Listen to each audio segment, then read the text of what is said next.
శిలువ సువార్త అనే ఆధ్యాత్మిక కార్యక్రమానికి ప్రభు నామములో మిమ్మల్ని అందరినీ ప్రేమతో ఆహ్వానిస్తున్నాం. సిస్టర్ సుల్తాన్ నవీన్ గారు చెప్తున్న వాక్యము మీ అందరికీ దీవెనకరంగా ఆశీర్వాదకరంగా ఉందని మేము ప్రార్థిస్తున్నాం. మీ యొక్క అభిప్రాయాలు సలహాలు యూట్యూబ్ లింక్ ద్వారా మాకు తెలియపరచగలరు. మీలో ఎవరికైనా ప్రార్థన అవసరం ఉన్నట్లయితే స్క్రీన్పై కనిపిస్తున్న మొబైల్ నెంబర్కి మీరు ఫోన్ చేసినట్లయితే మీ కొరకు మేము ప్రార్థన చేస్తాం. ప్రభు మిమ్మల్ని దీవించుగాక.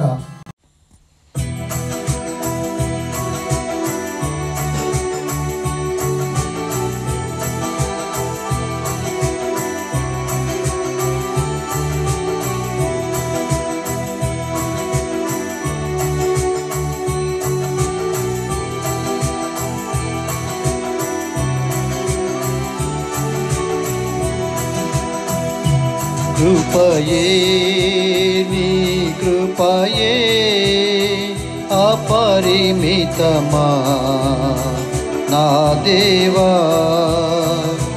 కృపయే నీ కృపయే అపరిమితమా నా దేవా, కృపయే నీ కృపయే అర్పితమా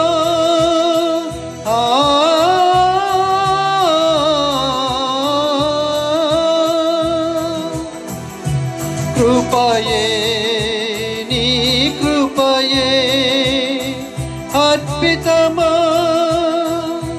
కృపయే నీ కృపయే అపరిమితమా నా దేవా, ఎనలేని నీ కరుణ గానలేని నీ దయ, ఎనలేని నీ కరుణ గానలేని నీ దయ, వివరింపగలనా నా దేవా,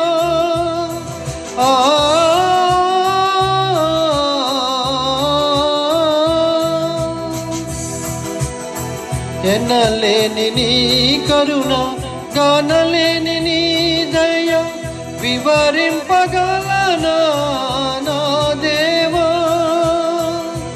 నీ ముఖమే మనోహరమా అపరంజిమయమా నా దేవా, నీ ముఖమే మనోహరమా అపరంజిమయమా నా దేవా, కృపయే నీ కృపయే అర్పితమా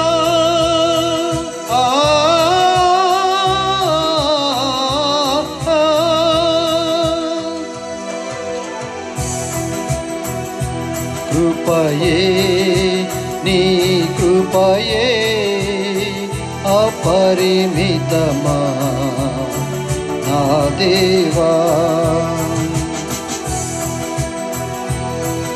వేలాది దూతల జయధ్వనులై పరిశుద్ధుల స్తుతి అర్పణలై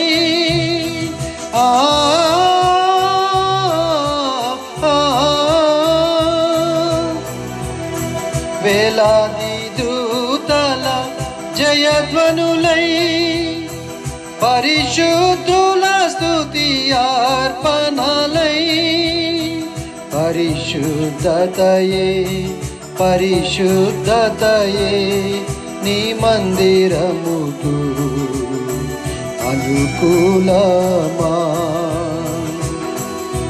పరిశుద్ధతయే పరిశుద్ధతయే నీ మందిరముకు అనుకూలమా, కృపయే నీ కృపయే అర్పితమా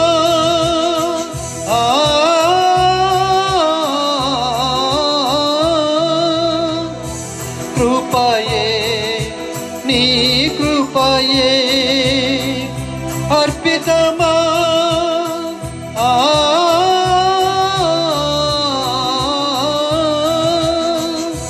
కృపయే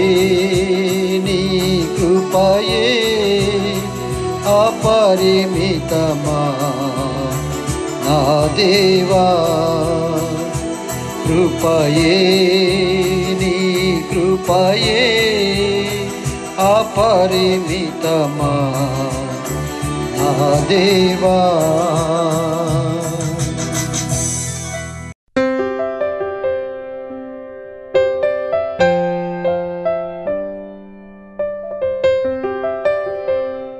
కొరింథీయులకు రాసిన మొదటి పత్రిక 2వ అధ్యాయము 1-3 వరకు. సహోదరులారా, నేను మీ యొద్దకు వచ్చినప్పుడు వాక్చాతుర్యంతో కానీ జ్ఞానాతిశయంతో కానీ దేవుని మర్మమును మీకు ప్రకటించి వచ్చిన వాడిని కాను.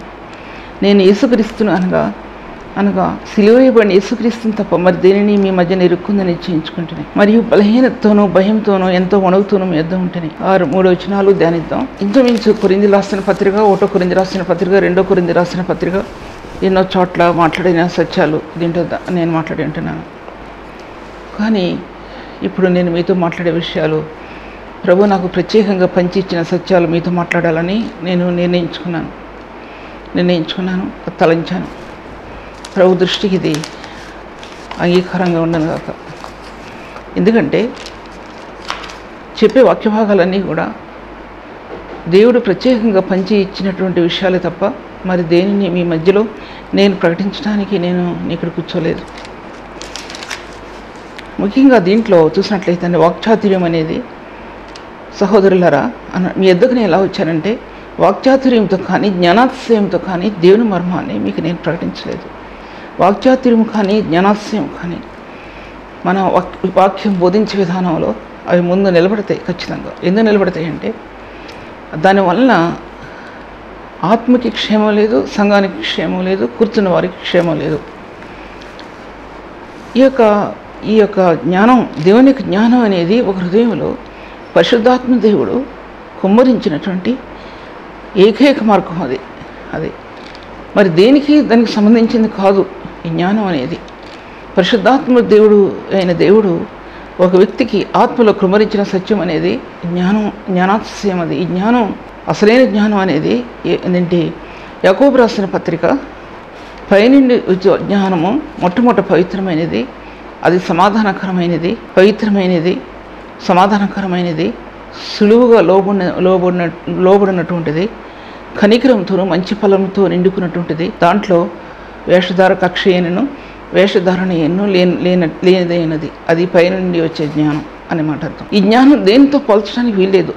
దాంట్లో ఉన్న వచనంలో ఆ విషయాలన్నీ ధ్యానిస్తే పవిత్రమైనది, పరిశుద్ధమైనది, సమాధానకరమైనది, నీతియుక్తమైనది, సులువుగా లోబడేది, వేషధారణ లేదు, కక్ష లేదు, అసూయ లేదు. అది ఆ జ్ఞానానికి నిష్పక్షపాతమైనటువంటిది. ఆ జ్ఞానం మలినం లేనటువంటిది ఆ జ్ఞానం అన్నమాట అర్థం దాంట్లో చెప్పబడతా ఉంది దేవుని వాక్య భాగాల్లో. చూసినట్లయితే కనుక దీంట్లో ఈ మనం ఉపయోగించే చాతుర్యం అనేది అది కొంతమందిలో ఉండొచ్చు.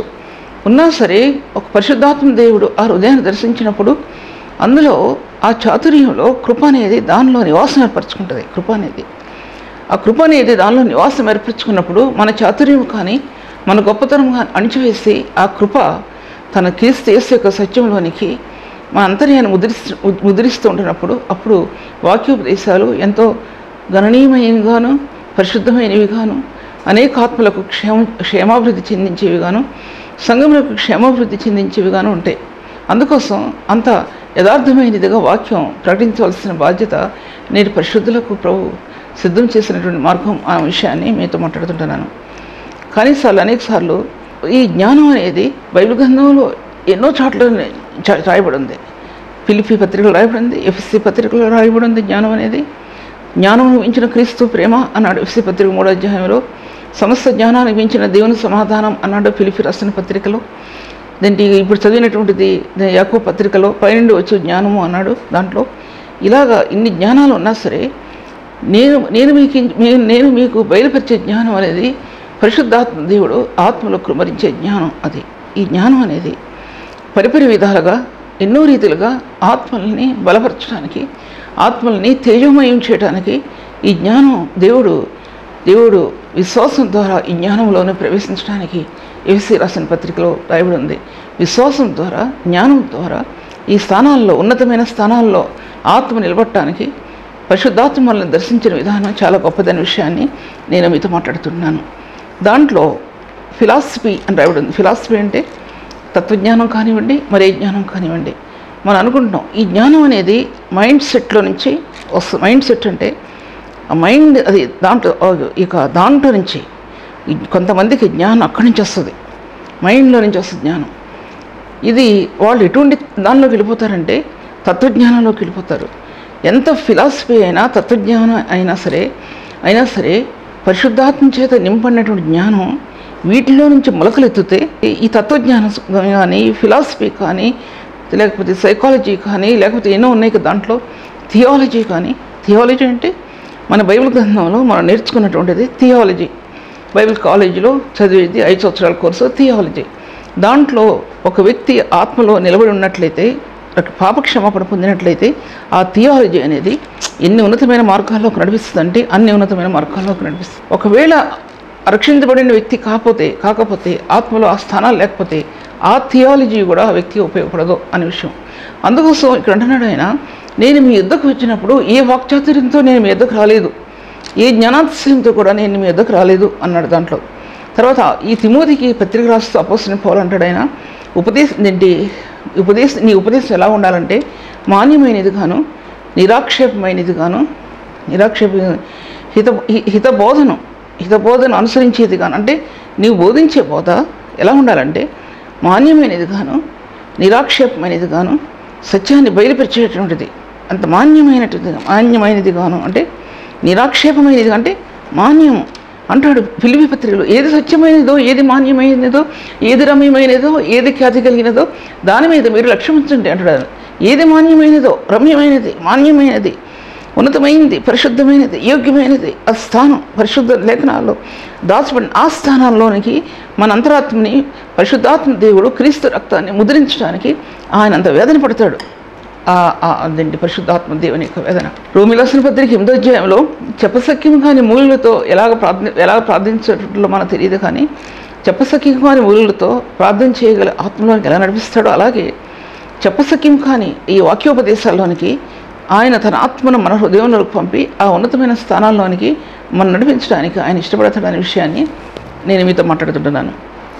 తర్వాత తిమోతి రాసిన పత్రికలో అంటాడు ఆయన, మంచి మనస్సాక్షి నుండి, నిష్కపటమైన విశ్వాసం నుండి కలుగు ప్రేమయే అంటాడు. మంచి మనస్సాక్షి, నిష్కపటమైన విశ్వాసం నుండి కలుగు ప్రేమ.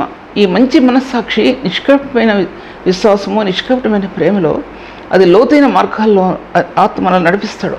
ఆ సత్యాలు అందులో దాచిపెట్టబడి ఉంటాయి. పైపైన ఉన్న సత్యాలు కాదు, బహు లోతైన సత్యాలు ఆత్మలో.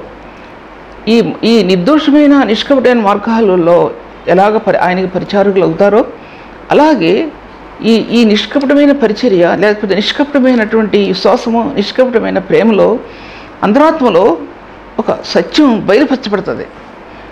జ్ఞానాన్ని నిన్ను విడిచిపోనీయకు అంటాడు దాంట్లో. నీ జ్ఞానాన్ని నిన్ను విడిచిపోనివ్వకు అంటాడు దాంట్లో. సామెతల గ్రంథంలో 3వ అధ్యాయంలో రాయబడింది, దయను సత్యమును నిన్ను విడిచిపోనీయకము అంటాడు దాంట్లో. సత్యాన్ని నిన్ను దాటిపోనివ్వకు. దాంట్లో ఉపదేశం ఉంది. దాంట్లో ఉపదేశం అందులో దాచిపెట్టబడి ఉంది.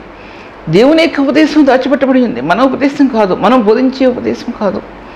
బైబిల్ గ్రంథాన్ని ఎంతోమంది వివిధమైన రీతులుగా వాక్యాన్ని చెప్తున్నారు. 10% చెప్తారు, కొంతమంది 20% చెప్తారు, కొంతమంది 80%, కొంతమంది 90%, 100% చెప్పగలిగే వాళ్ళు ఎవరో లేకపోయినా కనీసం 99%, 91% వరకు కూడా ఈ సత్యాన్ని బోధించడానికి నిలబడినటువంటి సేవకులు ఎంతోమంది ఉన్నారు. పూర్వకాలం ముందు భక్తులు కానీ, ఇటువంటి స్పర్జన్ లాంటి వారు కానీ, ఫిన్నే లాంటి వారు కానీ, తర్వాత ఎంతోమంది పేర్లు అని తెలిసిన పేర్లు ఉన్నాయి మనకి. ఎలా బోధించారంటే వాళ్ళు బోధించే బోధలో నిష్కాపట్యం అందులో దాచిపెట్టబడి నిష్కాపట్యం. ఈ నిష్కాపట్యం అనేది, నిందారహితం అనేది క్రీస్తు రక్తం హృదయంలో శుద్ధి చేసినప్పుడు అందులో బయలు వెళ్ళినటువంటి మార్గాలు అవి. నిష్కపటమైన నిందారహితమైన మార్గాలు. ఈ మార్గాలు హృదయంలో ఉండాలంటే మన హృదయం ఎంత లోతుగా పరిశుద్ధ రక్తం చేత కడగబడుతుందో, పరిశుద్ధపరచబడుతుందో ఈ స్థానాలు ఆత్మకి ఇచ్చినప్పుడు ఈ ఉపదేశాలు ఆ మార్గాల్లో నడుచుకుంటూ వెళుతుంది. ఆత్మ నిర్దోషత్వంలో, నిష్కాపట్యంలో, పరిశుద్ధమైన స్థానాల్లో నడవడానికి దేవుడు, ఆ పరిశుద్ధాత్మ దేవుడు మన హృదయంలో ఆ మార్గాల గుండా ఆ పరిచర్యని ఆత్మకి ఇచ్చాడు అనమాట. జ్ఞానంలోనికి ప్రవేశింపజేశాడు, క్రీస్తు యేసు యొక్క ప్రేమలోనికి ప్రవేశింపజేశాడు, పరిశుద్ధ స్థానంలోనికి ప్రవేశింపజేశాడు, ఆయన కనికరంలోనికి, ఫలంలోనికి ప్రవేశింపజేశాడు. ఇలాగ ఈ వాక్యం చెప్తుంటే ఎంతమందికి అర్థం అవుతుందండి? ఎంతమందికి అర్థం అవుతుంది? అర్థం కాని వాళ్ళు ఎంతోమంది ఉన్నారు. కానీ నీ ప్రభు నాకు ఇచ్చినటువంటి సత్యాన్ని నేను వివరించవలసిన ఆవశ్యకత నాకు ఎంత ఉంది. దీన్ని త్రోసివేసి మరొక దానికి వెళ్ళడానికి నాకు సాధ్యపరచబడదు.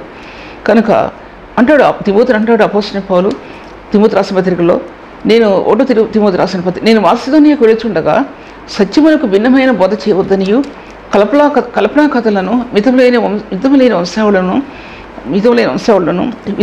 విశ్వాస సంబంధము కానినటువంటి వాటికి దూరంగా ఉండు తిమోతి. ఎందుకంటే నాకు ప్రభు ఆజ్ఞ ఏంటంటే నువ్వు ఎఫెస్సులో నిల్చుండు. నేను మాసిదోనియాకు వెళుచుంటుండగా దాంట్లో రాయబడి 1 అధ్యాయం మొదటి భాగాల్లోనే సత్యమునకు భిన్నమైన బోధ చేయవద్దని సత్యం అని అన్నాడు. సత్యం, దేవుని వాక్యమే సత్యం. సత్యమైన సిద్ధాంతాల మీద ఆత్మ కట్టబట్టం అనేది అంత ప్రాముఖ్యం. సత్యమైన సిద్ధాంతం అనేది క్రీస్తు మరణం, పుట్టుగా మరణం, సమాధి, పునరుత్థానం, వీటన్నిటి మీద ఈ సత్యం ఆత్మకి ఇవ్వబడుతుంది. క్రీస్తు మరణంలో ఆత్మ ఎంత ప్రవేశిస్తుందో పునరుత్థానం యొక్క శక్తిలోనికి ఆత్మ ప్రవేశిస్తుందని పలుమార్లు నేను చెప్పాను. అది తెలుసుకోవటం చాలా కష్టంగా ఉంటుంది చాలామంది. ఎందుకంటే పునరుత్థాన మహిమ అంటే ఏంటి, పునరుత్థానం యొక్క జీవం అంటే ఏంటి అనేది, పునరుత్థానం యొక్క జీవం, పునరుత్థానం యొక్క మహిమ, మరొకటి కూడా ఉంది. ఇవన్నీ కూడా దేవుడు క్రీస్తు రక్తమును అంతరాత్మలో పరిశుద్ధపరిచినప్పుడు మన హృదయాన్ని క్రీస్తు యొక్క ఆత్మలో దాచబడినటువంటి రహస్యాలన్నీ కూడా ఆత్మకి వివరించబడతాయి. అందుకు అపోస్తలుడైన పౌలు అంటున్నాడు, నేను వాక్చాతుర్యంతో కానీ జ్ఞానాతిశయంతో కానీ దేవుని మర్మమును నేను మీకు ప్రకటించు వచ్చిన వాడను కాను అంటాడు. దాంట్లో నేను ప్రకటించు వచ్చిన వాడను కాను అనగా మితములేని వంశావళులను విశ్వాస సంబంధమైనటువంటి దేవుని ఏర్పాటుతో కాగా ఆ వివాదాలతో సంబంధం కలిగి అనేవి కనుక వాటిని లక్ష్య పెట్టవద్దనియు నీకు మురుపు చెప్పిన ప్రకారం ఇప్పుడు నువ్వు ఎఫెస్సులో నిలిచి ఉండవాలని నేను నీకు ఆజ్ఞాపిస్తున్నాను. మరి కొరింథీ రాసిన పత్రిక 2 కొరింథీ రాసిన పత్రిక 8వ అధ్యాయంలోనూ 6వ అధ్యాయం 7వ అధ్యాయం ఏంటంటే సత్యమును అడ్డగించే ప్రతి ఆలోచనని చెరపట్టి, సత్యమును అడ్డగించే ప్రతి ఆలోచనని కూడా చెరపట్టి మన విశ్వాస సంబంధమైన ఏర్పాటులో సత్యాన్ని బయలుపరిచేటటువంటి జ్ఞానం, ఈ జ్ఞానాన్ని, సత్యాన్ని బయలుపరిచే జ్ఞానాన్ని విడిచిపెట్టి అసత్యాన్ని బయలుపరిచేటువంటి ఆ జ్ఞానాన్ని చెరపట్టి, ఆ వాదోపవాదాలని చెరపట్టి క్రీస్తుకు లోబడినట్లు చెరపట్టి మేము నడుచుకుంటున్నాం అన్నాడు. చెరపట్టడం అంటే ఆత్మలో మెలకువత్వం, విశ్వాసకి ఆత్మలో ఒక ఉన్నతమైన స్థానం అందులో ఇవ్వబడిందనే విషయాన్ని నేను మీతో మాట్లాడుతుంటున్నాను. తర్వాత ఈ విధంగా ఒక వ్యక్తి నడుస్తుంటున్నప్పుడు ఎంతో లోతుల్లోనికి ఆత్మ నడవటం మనం గమనించుకుంటాం. లోతైన మార్గాల్లో ఆత్మ తన సత్యాన్ని వివరించడం అనేది మనకు బయలుపరచబడుతుందని సత్యం జ్ఞాపకం చేసుకోవాలి. నాకు తెలిసింది ఏంటంటే ఒకటే, సిలువ వేయబడినట్టు క్రీస్తు మాత్రమే నాకు తెలుస్తున్నాడు. దాంట్లో సిలువ వేయబడినట్టు క్రీస్తు ఒక్కడ మాత్రం నాకు తెలుసు. ఎందుకంటే ఆ విషయాలు ఎన్నిసార్లు మీతో మాట్లాడినా సరే సబ్జెక్ట్లో అది చాలా ప్రధానమైనది. నాకు తెలిసింది ఒక్కటే, సిలువ వేయబడిన క్రీస్తు మాత్రమే అంటాడు. కారణం ఏంటంటే తన జీవిత విధానం బైబిల్ గ్రంథంలో ఎలాగ చిత్రీకరించబడిందో, కలుషితమైన వాడని, అపవిత్రమైన వాడని, హింసకుడని, హానికరుడని ఎన్నో విధాలుగా బైబిల్ గ్రంథంలో అతని జీవిత విధానం వివిధమైనటువంటి మార్గాల్లో అపవిత్రమైనటువంటి స్థానాన్ని నిలబడిన వ్యక్తి అని బైబిల్ గ్రంథం చెప్తుంది. స్టెఫన్ చనిపోయే సమయంలో కూడా ఆ బట్టలకు కావలి ఉండేను అని రాయబడి ఉంది. అంటే ఎవరైతే స్టెఫన్ మీద చంపుతున్న రాళ్ళేసి కొడుతున్నారో తనకు అక్కడ కావలివాడుగా ఉన్నాడు అని చెప్పబడింది అనమాట. అంటే అటువంటి రాక్షసత్వం అతనిలో ఉంది. ఎక్కడ కూడా మంచి కనబడినటువంటి జీవిత విధానంలో అటువంటి వ్యక్తి లోకంలో పుట్టబోడు అనుకున్నటువంటి అతనికి జీవిత విధానంలో ఎప్పుడైతే ఆ సిలువ యొక్క దర్శనాన్ని చూశాడో, ప్రకాశించే మహిమను చూశాడో, అతనిలో ఉన్నట్టు దుర్నీతి బూడిదలాగా బూడిదైపోవడం గమనించుకోగలిగాడు. ఆ క్రీస్తు ప్రభువును చూచేగలది, ఆ మహిమను చూచేగలది అతని అంతరాత్మ క్రీస్తులో ఉన్నతమైన స్థానాల్లో నిలబడటం అనేది అతను గమనించుకోగలిగాడు. తన అంతరంగంలో ఆ పరిశుద్ధాత్మనికి స్థానాలు ఈ బైబిల్ గ్రంథంలో కొత్త నిబంధనలు ఎన్ని విషయాలు వివరించాడో, ఎన్ని పత్రికల్లో ఎన్ని స్థానాలు వివరించాడో అన్ని స్థానాల్లో ఆ యొక్క మహిమ యొక్క పునరుత్థానం యొక్క మహిమ స్థానం ఆత్మకి అందించబడింది. పునరుత్థానం యొక్క మహిమ యొక్క స్థానం బైబిల్ గ్రంథాన్ని వివరించడానికి, లేఖనాల్లోనికి వెళ్ళడానికి, లేఖనాల్లో దాచబడి ఉన్నటువంటి సత్యాలు వివరించడానికి, ఆదిమ కాలం నుంచి దేవుడు ఏమై ఉన్నాడో అన్న సత్యం వివరించడానికి, హిస్టారికల్లో చరిత్రలో ప్రభు ఏమై ఉన్నాడో సత్యాన్ని వివరించడానికి ఈ యొక్క పునరుత్థానం యొక్క మహిమ క్రీస్తు యేసు యొక్క రక్తం యొక్క మార్గాలు ఎటువంటివో వివరించడానికి, ఆయన తిరిగి ఎలా వస్తాడో అని వివరించడానికి, లేని దాన్ని ఎలా బయలుపరిచాడో అనే ప్రభు ఆ యొక్క పునరుత్థాన మహిమలో లేని దాని గురించి ఆ సత్యాన్ని ఎలా వివరించాడో అనేది పునరుత్థాన మహిమలో ఎన్నో విషయాలు ఆత్మకి వివరించబడతాయి. అది పునరుత్థాన మహిమలో వివరించబడటం అంటే ఒక వ్యక్తి తన ఈ లోకంలో జీవించి ఉండగా క్రీస్తులో ఏకత్వాన్ని పొందినటువంటి స్థానాలు, క్రీస్తు రక్తంలో ఏకమైనటువంటి స్థానాలు, ఈ పాపం నుంచి విడుదల పొందినటువంటి స్థానాలు ఒక పరిశుద్ధుని జీవితంలో ఎన్నో ఉంటాయి, లెక్కలేనెన్నో ఉంటాయి. ఎందుకంటే మానవ జీవితం యొక్క పతనం అనేది, మానవ జీవితం యొక్క అపవిత్రత అనేది శరీరంలోనే దాచిపెట్టబడి ఉంది. అది ఎక్కడ దాచిపెట్టబడలేదు. ఎందుకంటే శరీరము అంత అపవిత్రమైన శరీరం పరిశుద్ధుని యొక్క స్థానాల్లో శిలువ యొక్క రక్తంలో శుద్ధి చేయబడుతుంటున్నప్పుడు, ఉన్నతమైన సత్యాలు ఆత్మకి వివరించబడుతూ ఉంటున్నప్పుడు ఈ స్థానాల్లో ఆ ఉన్నతమైన క్రీస్తు యేసు యొక్క పునరుత్థాన మహిమ ప్రకాశించడం మనం గమనిస్తాం. ఈ పునరుత్థానం యొక్క మహిమ రక్తంతో ఏకమైందిగా మనం గమనించుకుంటున్నాం. రక్తంతో ఏకత్వాన్ని చెందినట్టుగా గమనించుకుంటున్నాం. హెబ్రీ పత్రికలో నిత్యమైన ఆత్మతో తను తాను నిర్దోషినిగా అర్పించుకున్న క్రీస్తు రక్తము అని చెప్పబడింది. అంటే అంత నిర్దోషత్వంలో రక్తంలో ఆత్మ ఏకత్వాన్ని చెందినట్లు ఎలా గమనించుకున్నాము, అలాగే పునరుత్థానం యొక్క మహిమ క్రీస్తు రక్తంలో ఏకత్వం చెందినట్లు మనం గమనించుకుంటున్నాం. ఒక వ్యక్తి క్రీస్తు శరీరంలో ఎలా ఏకత్వం చెందారో అలాగే దైవత్వం యొక్క శక్తిలోను దైవత్వం యొక్క మహిమలోను ఆ వ్యక్తి ఏకత్వాన్ని చెందినట్లు మనం గమనించుకుంటున్నాం. ఒక వ్యక్తి క్రీస్తు శరీరంలో ఏక మనసుతో ఏ విధంగా జీవించగలుగుతుంటున్నారో ఆ ఏక మనసుతోనూ ఏకాత్మతోనూ ఐక్యమైనటువంటి స్థానాల్లో ఆ వ్యక్తి క్రీస్తు దైవత్వం యొక్క మహిమను పొందగలిగిన వానిగా మనం చూడగలుగుతుంటున్నాం.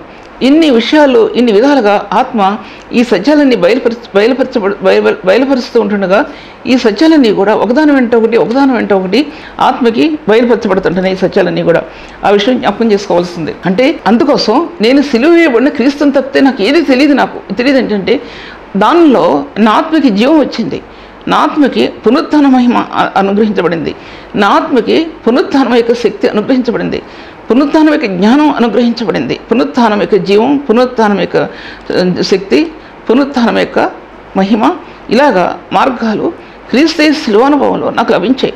అందుకోసం నన్ను నేను ప్రకటించుకోకుండా క్రీస్తుని గురించి ప్రకటిస్తుంటున్నాను. ఇక సువార్త చెప్పడానికి ఏముందంటే యేసే క్రీస్తు, ఇంకొక మాట లేదు. ఆయన యేసు రక్షకుడు, ఆయన క్రీస్తు, ఆయన అభిషేక్తుడు. యేసు నా పాపం నుంచి విమోచించిన ప్రభు ఆయన యేసు. ఈ లోకంలో పుట్టినటువంటి ప్రభు, లేఖనాలని సంపూర్తి చేసినటువంటి ప్రభు, ఆయన పరిశుద్ధుడైన ప్రభు. ఆ ప్రభువుని నేను చూశాను కనుక మెసేజ్ ఇంకా అవసరం లేదు. ఇంకా సువార్త సేవలో చెప్పవలసిన అవసరం లేదు. ఈ సువార్త సేవలో యేసు అనే రక్షకునిలో, క్రీస్తు అనే అభిషేక్తుల్లో అనేకమైన స్థానాలు ఈ లోకంలో ఆ పూర్వకాలం నుంచి కూడా ఈ పట్టణం మనం గమనించుకుంటున్నాం. బైబిల్ రాకమునుపు బైబిల్ ఈ స్వార్థ ప్రకటించబడటానికి ఆశ్చర్యకరమైన కార్యాలు, అద్భుతమైన కార్యాలు, మహత్తరమైన కార్యాలు చెప్పబడ్డాయి. అది హెబ్రీ రాసిన పత్రికలో ఒకసారి చూసినట్లయితే 1వ అధ్యాయంలో చూసినట్లయితే ఏం రాయబడింది ఒకసారి చూసుకుందాం. ఏంటంటే 2వ అధ్యాయంలో ఇంత గొప్ప 3వ వచనం, ఇంత గొప్ప రక్షణను మనం నిర్లక్ష్యం చేసిన ఎలాగ తప్పించుకుందాము. అటు రక్షణ ప్రభు బోధించడం చేత ఆరంభమై దేవుడు తన చిత్తానుసారంగా సూచక్రియల చేతను, మహత్కార్యముల చేతను, నానా విధములైన పరిశుద్ధాత్మ అద్భుతముల చేతను, వివిధములైన పరిశుద్ధాత్మను అనుగ్రహించడం చేతను వారితో కూడా సాక్ష్యం ఇచ్చుండగా వినిన వారి చేత మనకు దృఢపరచబడెను. సువార్త, ఆయన రక్షణ సువార్తను ప్రకటించినప్పుడు బోధించడం చేత ఆరంభమై ఇన్ని అద్భుతమైన ఆశ్చర్యకరమైన కార్యాలు అవి జరుగుతూ వచ్చాయి. హెబ్రీ పత్రిక అపోస్తలుడైన పౌలు రాసిన విధానంలో, అదే అపోస్తలుడైన పౌలు రోమీయులు రాసిన పత్రిక 15వ అధ్యాయంలో కూడా రాయబడి ఉన్నాయి. ఏమని రాయబడి ఉన్నాయి అంటే ఒకసారి మనం చూసుకోవాలి.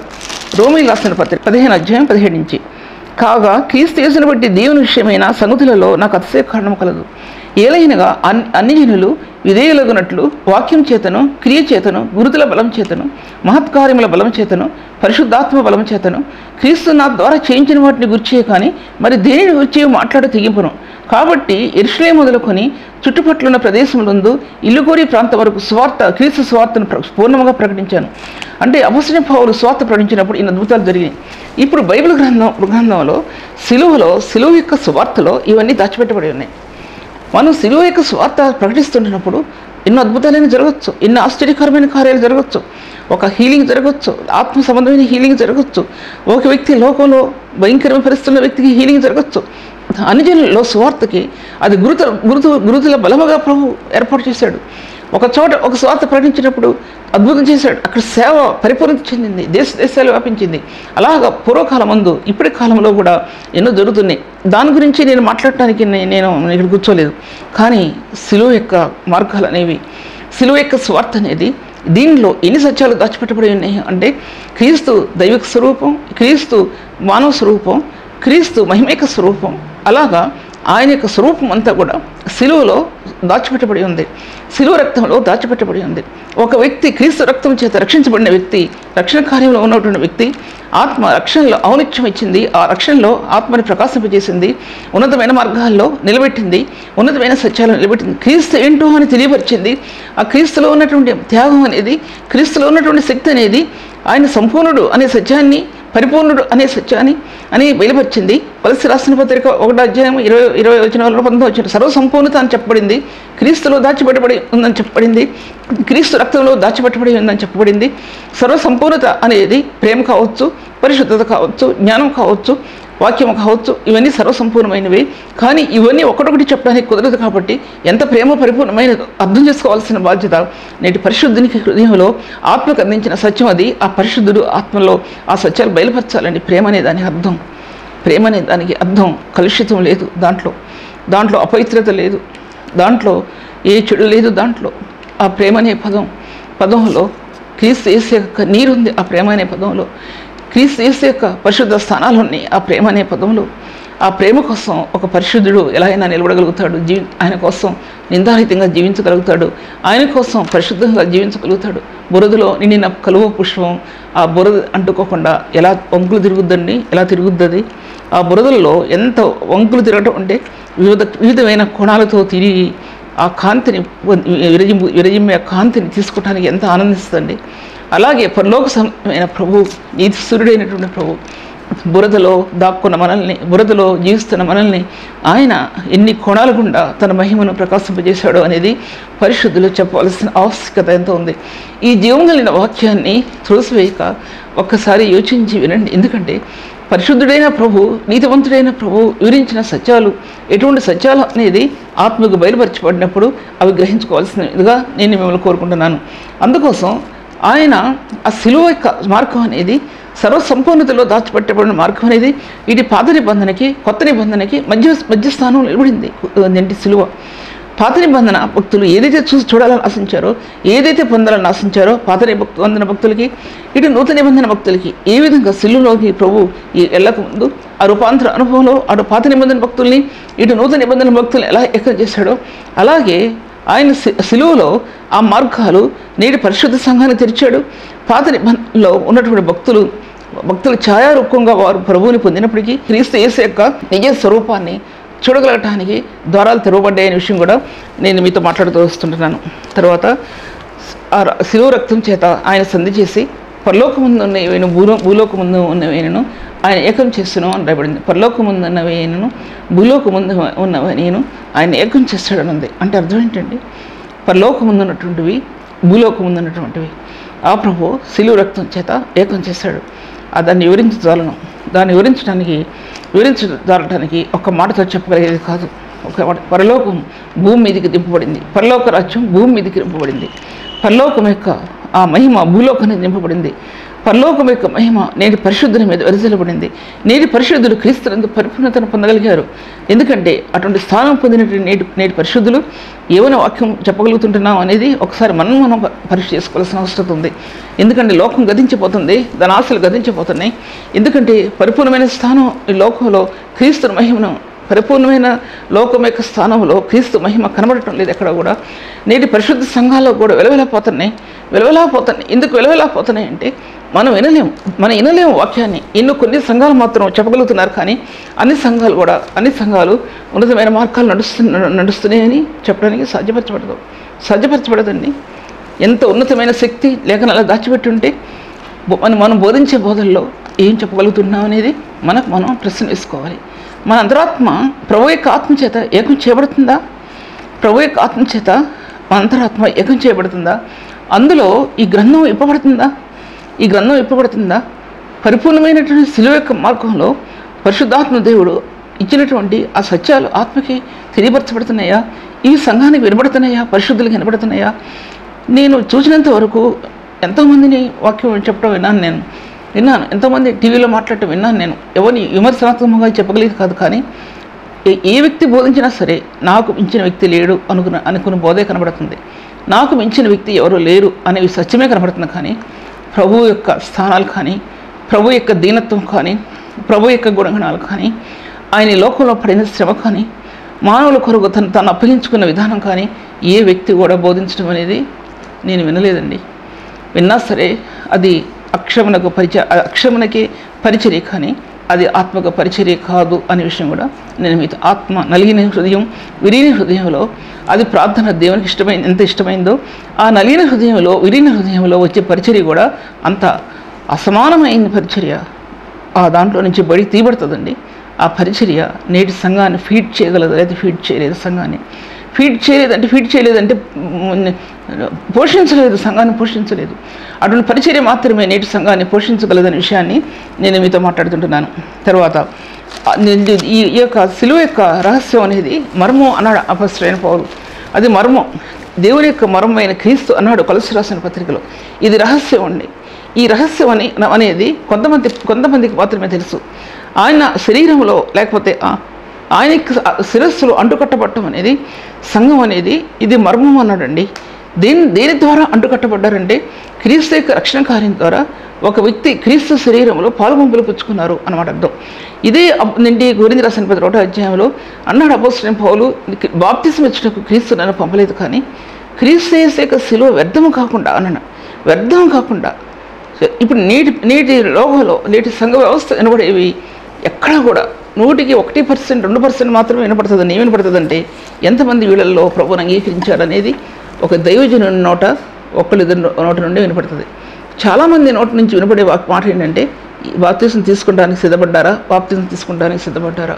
వాళ్ళకి ఏబిసిడీలు తెలియవు, ఇంక బాప్తిసం తీసుకుంటానికి ఏం సిద్ధపడతారు? ఒక వ్యక్తిని అప్పగించారండి నాకు. ఆ వ్యక్తిని ఒక యవనస్తుని 22 సంవత్సరాలు ఉంటాయి. ఎంత భయంకరమైన వ్యక్తి అంటే వివరించలేను. అటువంటి భయంకరమైన వ్యక్తిని తీసుకొచ్చి నాకు అప్పగించి ఇతన్ని కొంచెం డీల్ చేయండి ఇతన్ని అన్నారు. అంటే అతను ముఖం వచ్చేసి చూసినా, అతనితో మాట్లాడుతుంటున్నా ఎంత భయంకరమైన స్థితిలో ఉన్నాడని ఆత్మకు అర్థమవుతుంటే ఇంకా నేను అతనితో మాట్లాడే పరిస్థితి ఏంటి అసలు అర్థం కానటువంటి విషయం.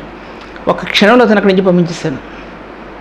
ఎందుకంటే కనీసం కొంతైనా 1% అయినా ఉంటే కొంచెం మాట్లాడడానికి అవకాశం ఉంటుంది. బాప్తిసానికి వచ్చి అంటున్నాడు, నిన్ను ఎందుకు రాలేదు బాబు అంటే, నాకు టైం లేదండి, నాకు వేరే పని ఉందా, వెళ్ళిపోయాను నేను. ఇంకా అతన్ని ఎలాగ నేను మాట్లాడిన అతనితో?